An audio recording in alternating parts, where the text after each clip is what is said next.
अस्सलामु अलैकुम वरहमतुल्लाहि वबरकातुह। फिर एक नए वीडियो के साथ हाजिर हैं। पिछली मरतबा मैंने आपसे अर्ज़ किया था कि मैं इंशाअल्लाह RSI को, रिलेटिव स्ट्रेंथ इंडेक्स को जो है अच्छे से आपको पढ़ाने और समझाने की कोशिश करूँगा। इसके बहुत सारे पहलू हैं, इस पर घंटों बात हो सकती है, लेकिन मैं ये समझकर जो है आपके सामने इब्तिदाई बातें अर्ज़ करूँगा कि भाई हमारे साथ बैठने वाले मजमा जो है वो बिगिनर्स हैं, इब्तिदाई जो है सबक पढ़ने वाले हैं और इब्तिदान जो है स्टॉक मार्केट की टेक्निकल चीज़ों को समझने वाले हैं। तो सबसे पहली बात तो ये है कि RSI क्या है, RSI की डेफिनेशन क्या है। RSI का मीनिंग है रिलेटिव स्ट्रेंथ इंडेक्स। रिलेटिव का मतलब होता है एक चीज़ को दूसरी चीज़ से जोड़कर देखना। आम तौर पर जब RSI आप देखोगे तो वो 14 पीरियड्स का होता है। 14 दिन की कीमतों को और 14 दिन की प्राइस की मूवमेंट को, 14 हफ्तों की प्राइस की मूवमेंट को, 14 महीनों की प्राइस की मूवमेंट को, 14 घंटों की प्राइस की मूवमेंट को, आम तौर पर आप उसको 9 भी कर सकते हो, 21, 28 कुछ भी कर सकते हो, लेकिन अभी हम बात करेंगे जो बेसिक है उस पर कि भाई ये 14 कैंडल्स, चाहे वो घंटों की हो या दिनों की हो या महीनों की हो, उनको मेजर करता है। पहले 7 कैंडल्स को दूसरी 7 कैंडल्स के साथ जोड़कर देखता है कि इन दोनों को पहले वो एक दूसरे से घटाता है और घटाने के बाद जो मूवमेंट आई है, प्राइस बढ़ी है या प्राइस घटी है, उन दोनों को एक दूसरे से जो है वो जोड़कर और उससे एक नंबर निकालता है और उस नंबर से ये पता करता है कि प्राइस जो है वो तेज़ी से ऊपर जा रहा है, तेज़ी से नीचे जा रहा है, या उसमें कोई ख़ास मूवमेंट नहीं है।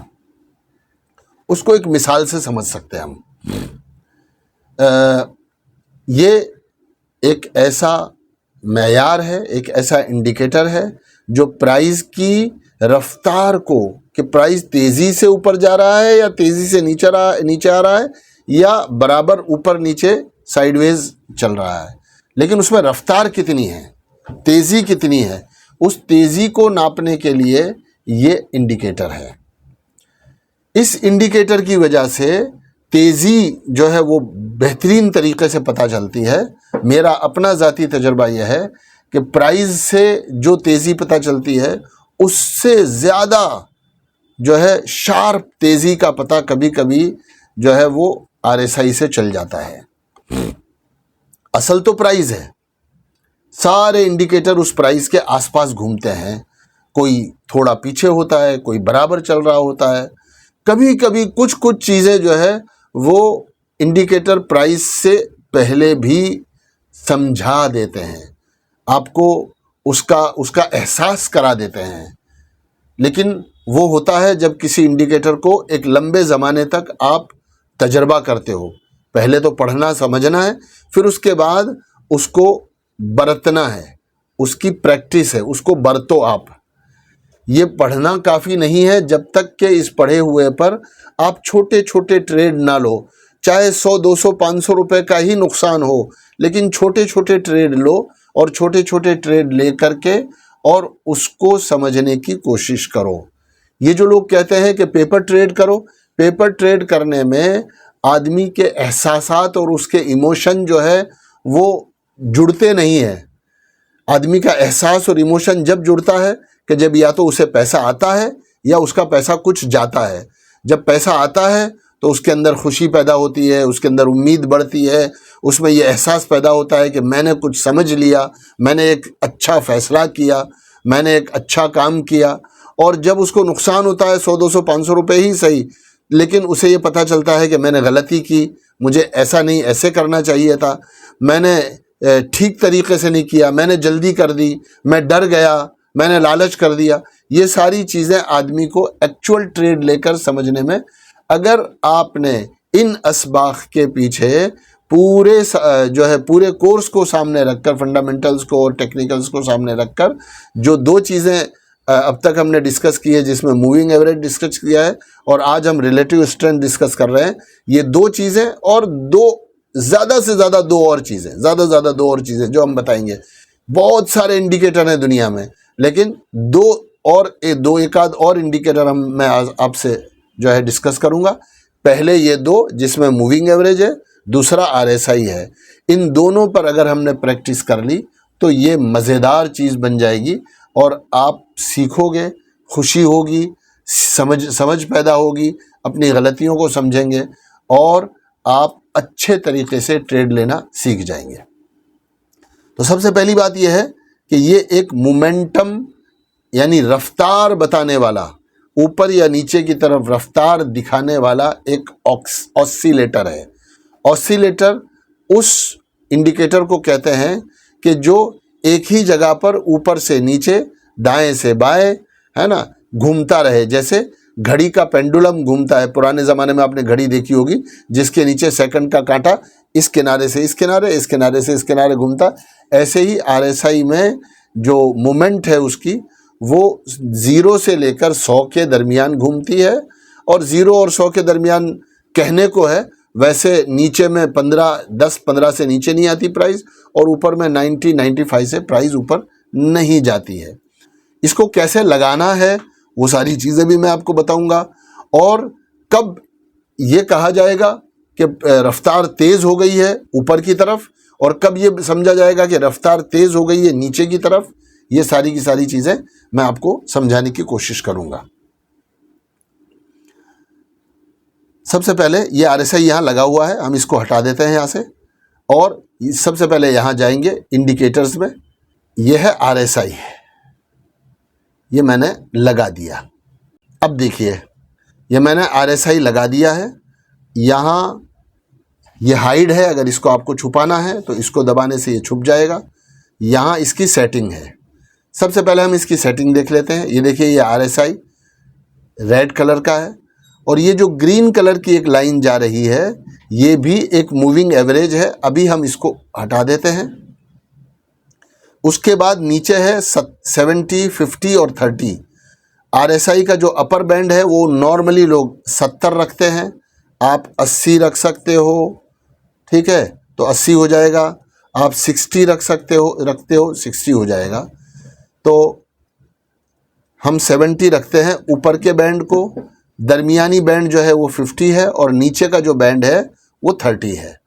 इस तरह से आप RSI upper band 70, RSI middle band 50, RSI lower band 30, ये करके आप इधर नीचे आ जाएंगे। नीचे आने के बाद आप इसको ओके कर देंगे। ये मैंने ओके कर दिया। इसको मैं थोड़ा बड़ा कर देता हूँ। ये जो लाइन है ये 70 की है, ये नीचे दरमियान वाली लाइन जो है वो 50 की है, और उससे नीचे वाली लाइन जो है वो 30 की है। और मैंने चार्ट लगा दिया है डे का। ये देखिए, ये डे है, यानी रोज़ाना के एतबार से आपका RSI कहाँ रहा। अब ये देखिए, दरमियानी जो लाइन है, मैं यहाँ एक दूसरी लाइन बना देता हूँ, इसी के बिल्कुल 50 पर ये मैंने लाइन बना दी है। अब आप इसको समझिए। सबसे पहला काम यह है कि अगर RSI ऊपर से नीचे आ रहा है, देखिए ये एक मैंने लाइन बनाई, इस दिन में RSI 50 से नीचे आ गया, तो यहाँ प्राइस क्या देख रहे हैं आप कि प्राइस भी 50 से नीचे आ गया। फिर RSI ने यहाँ पर वापस से 50 से ऊपर आना शुरू हुआ। ये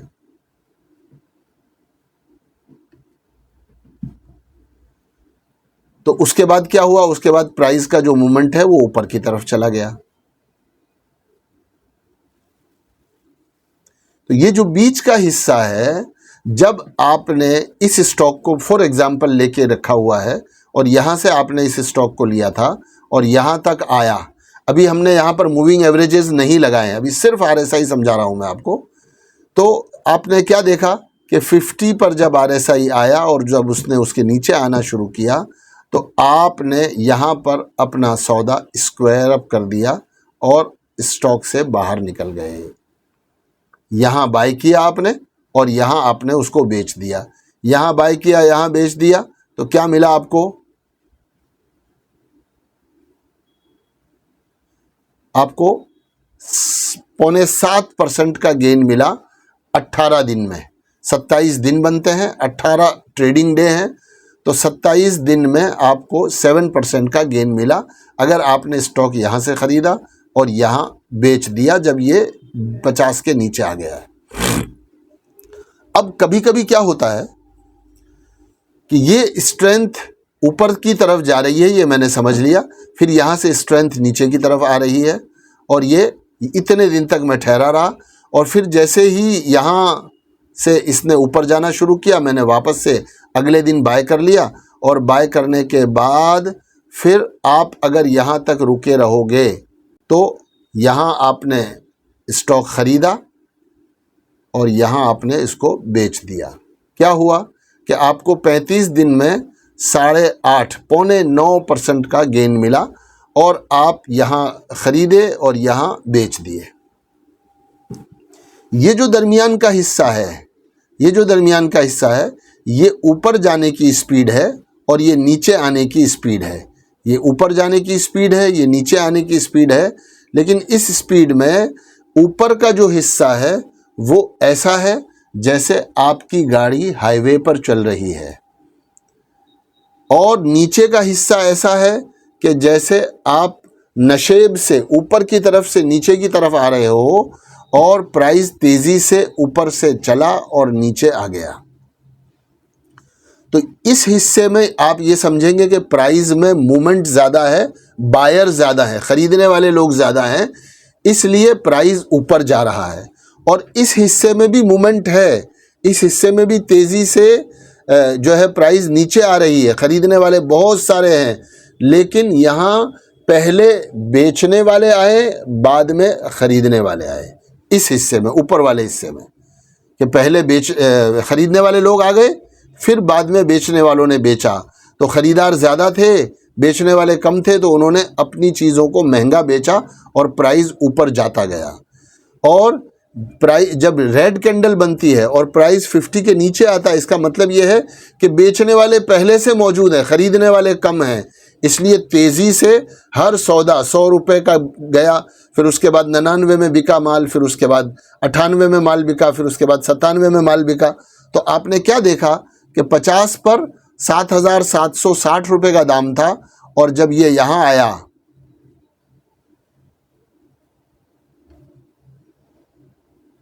जब ये यहाँ आया नीचे 31 पर, तो 7,700 से प्राइस गिर करके यहाँ आते आते कितनी हो गई? 7,000 की प्राइस हो गई। यानी इतने से दिनों में 1 2 3 4 5 6 7 दिनों में इतनी तेज़ी से प्राइस नीचे आया कि 700 रुपये प्राइस घट गया, और RSI जो है, रिलेटिव स्ट्रेंथ जो है, वो 30 पर आ गया। अब ये जो हिस्सा है, इस हिस्से में भी लोग बाय करते हैं, लेकिन इस हिस्से में बाय करने का मतलब ये होता है कि इस हिस्से में जब प्राइस होती है और जब RSI 50 के नीचे होती है, तब उसकी रफ्तार बिल्कुल धीमी होती है, वो बहुत कम धीमी रफ्तार से ऊपर जाता है। आप जब कभी एक शहर से दूसरे शहर जाते हैं और अपने घर से आपने गाड़ी चलाना शुरू करी, तो जब तक आप अपने घर से निकलकर हाईवे तक नहीं जाते, तब तक आपकी गाड़ी की रफ्तार 10, 15, 20, 25, 30, 40 की स्पीड पर आप चल रहे होते हैं, और 15 किलोमीटर चलने में आपको आधा घंटा लग जाता है।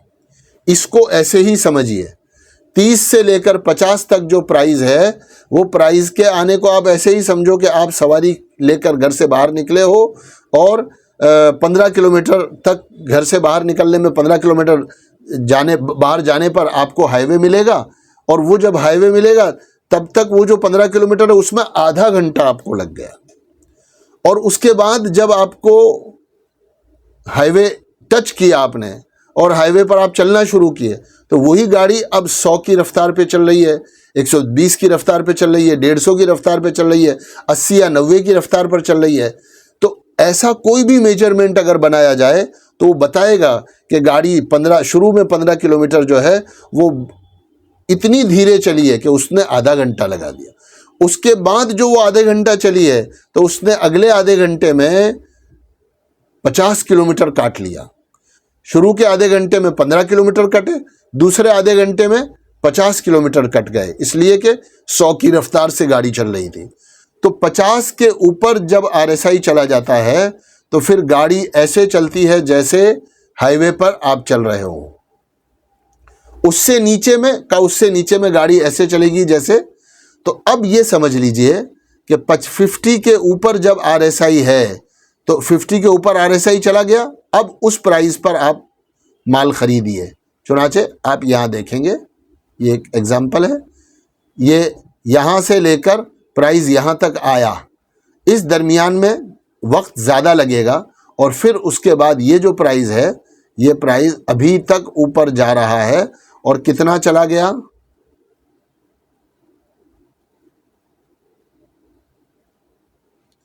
ये 55 दिनों में, 2 महीनों में 25% प्राइस ऊपर चला गया। और ये जो हिस्सा है ये ऊपर के ऊपर ही बढ़ता चला जा रहा है, यहाँ तक के 79 चला गया। यहाँ पर, यहाँ कितना गया था? यहाँ भी 75 गया था। ये एक और पॉइंट है जहाँ पर प्राइस 75 गया था। तो इस तरह से प्राइस ऊपर चले जाता है और ऊपर जाकर जो है वो टिके रहता है 70, 60, 55 के दरमियान में जो है वो प्राइस टिका रहता है। अगर प्राइस जो है वो ऐसे यानी कंसोलिडेट करता है, कंसोलिडेट करने का मतलब यह है कि प्राइस जो है वो इस एरिया में रुका रहता है, तेज़ी से ना ऊपर जाता है ना तेज़ी से नीचे आता है।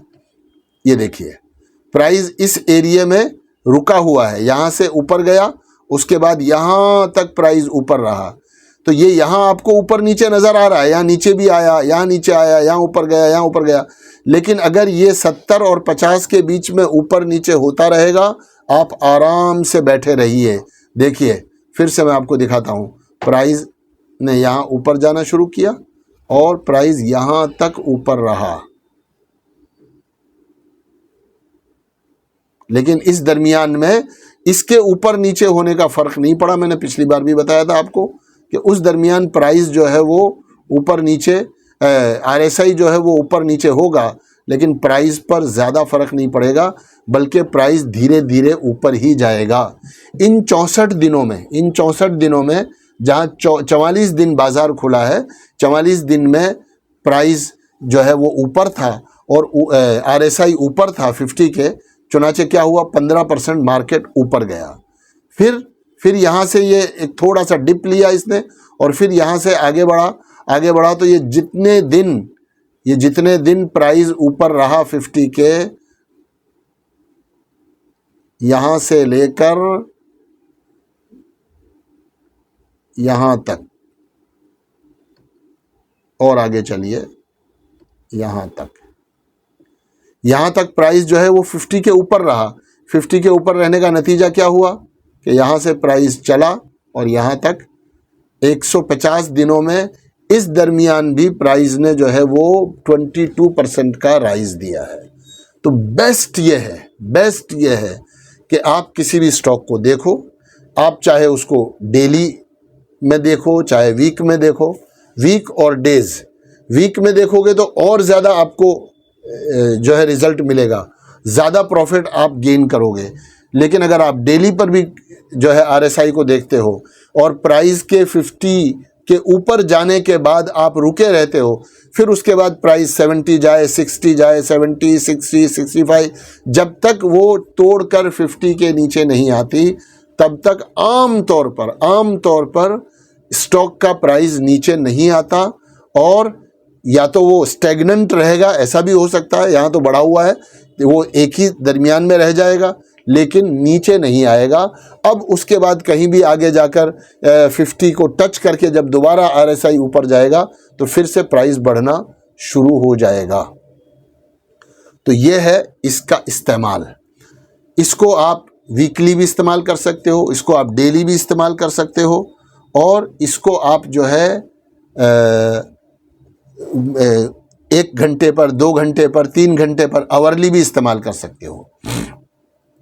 एक बात ये कहना ज़रूरी समझूंगा यहाँ पर, आम तौर पर ऐसा कहते हैं लोग कि 70 के बाद प्राइस ओवर बॉट हो जाता है और 30 के बाद प्राइस ओवर सोल्ड हो जाता है।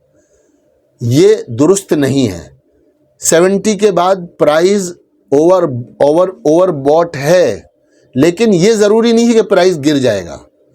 अब इस गाड़ी की स्पीड बढ़ गई और ये समझो कि ये मुसलसल 70, 80, 65, 70 की स्पीड पर चल रही है, तो ये तेज़ी से चलेगी, ये तेज़ी से चलेगी। कुछ लोग ये समझते हैं कि प्राइस ने 70 टच कर दिया है, बस बेचो और निकल जाओ।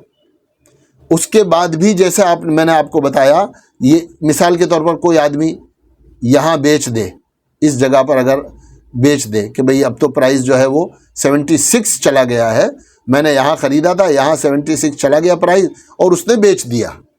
उसके बाद प्राइस 50 के नीचे नहीं आया, ऊपर ही ऊपर घूमता रहा। 1-2 महीने के बाद वो क्या देख रहा है कि मैंने तो जो है 6,700 रुपये में बेच दिया था, उसके बाद तो प्राइस जो है वो ऊपर जाकर 7,704 रुपये तक गया, 1,000 रुपये और भी ऊपर प्राइस बढ़ा। तो ओवरबॉट होना सही है कि वो ओवरबॉट है, लेकिन ओवरबॉट होने का ये मतलब नहीं है कि आप उसको बेच दोगे। आप उसमें बने रह सकते हो और उसको देखोगे कि क्या आपकी उस प्राइस से RSI जब नीचे आता है तो क्या प्राइस नीचे आना शुरू हो रही है। ऐसी कोई चीज़ है तो आप उसको वॉच करो, देखो और फिर उसके बाद डिसीजन लो। ऐसे ही 30 के नीचे जब प्राइस आ जाता है, उसकी भी मिसाल मैं आपको देता हूं। ये 30 के नीचे की मिसाल है। इस जगह पर प्राइस जो है वो 30 आ गया। अब इस जगह पर अगर कोई आदमी ये समझे कि प्राइस 30 के नीचे आ गया है, 6,225 पर मुझे पॉलीकैब बाय कर लेना है, लेकिन आप क्या देख रहे हैं, अगर प्राइस में कमज़ोरी है तो वो काफ़ी दिनों तक जो है प्राइस RSI 30 के नीचे रहेगा, RSI 30 के आसपास घूमता रहेगा और प्राइस और ऊपर से नीचे आएगी। अब क्या देख रहे हैं आप यहाँ पर, 6,240 था प्राइस, जब जो है RSI 30 आ गया, उसके बाद फिर 30 आया, फिर 30 आया, फिर ऊपर गया, फिर 30 आया और लास्ट में इसने यहाँ जाकर के 50 को क्रॉस किया। तो ये जो पूरा एरिया है मेरे लिए, ये पूरा का पूरा एरिया अनटचेबल है।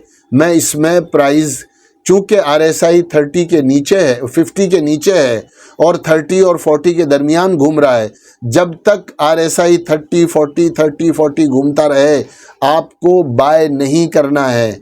जब तक के वो वापस से 30 से ऊपर चढ़ना शुरू हो और 50 को क्रॉस कर ले, तभी आप बाय करो।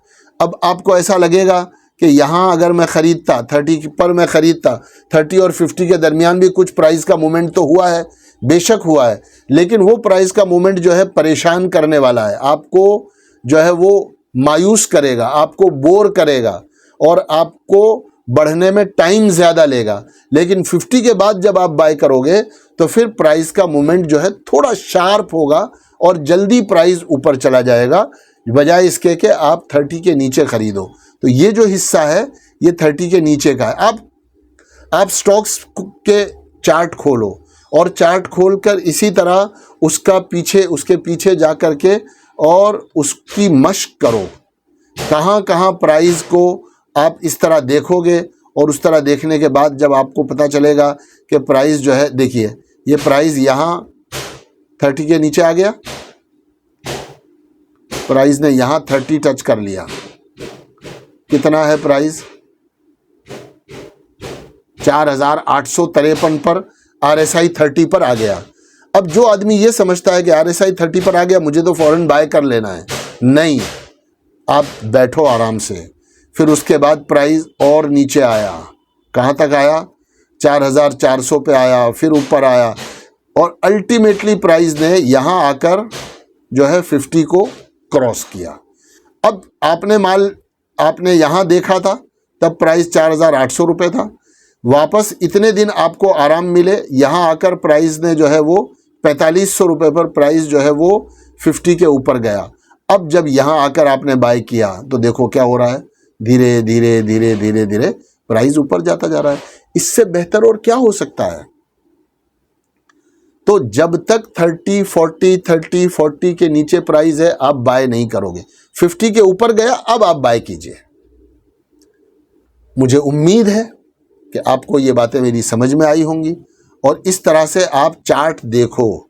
इसको बैक टेस्टिंग करना कहते हैं। बैक टेस्टिंग करो, मूविंग एवरेज की भी बैक टेस्टिंग करो और RSI की भी बैक टेस्टिंग करो और बैक टेस्टिंग करके फिर अच्छी तरह से छोटे छोटे ट्रेड ले करके थोड़ा नफ़ा नुकसान जो है 200 400 500 रुपये का नुकसान लो, उतना सा या फ़ायदा उठाओ, उतने से ट्रेड आप लो।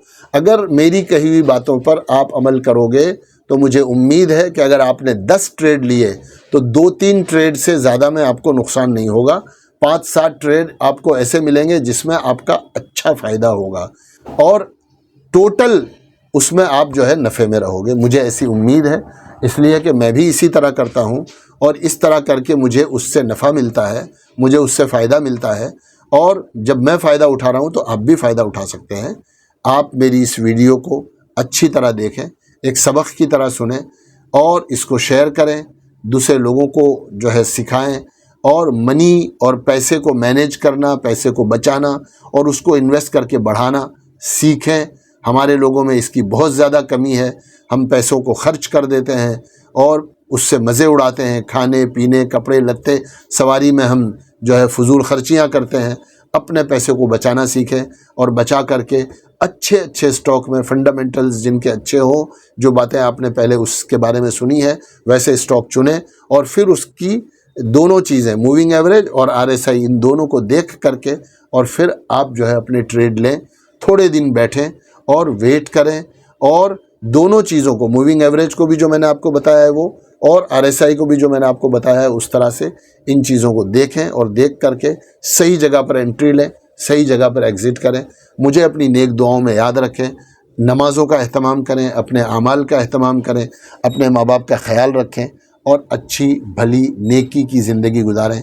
अस्सलामु अलैकुम वरहमतुल्लाहि वबरकातुहू।